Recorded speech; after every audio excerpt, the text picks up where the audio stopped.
কালকে তো 31শে ডিসেম্বর, একটা কল করবেন। এবছরের শেষ সময়টা আপনার ভয়েসটা একটিবার শুনতে চাই। নতুন বছরে প্রাণ খুলে হাসতে পারবো।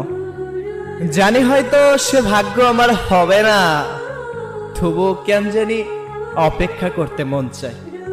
ঠিক রাত 12টার সময় ফোনটা হাতে নিয়ে দেখবো হাজার হাজার মেসেঞ্জার, হোয়াটসঅ্যাপ সব জায়গা থেকে মেসেজ আসলেও এই মনটা শুধু আপনার একটি কলের অপেক্ষা করবে, আপনার একটি মেসেজ। কি কল করবেন না?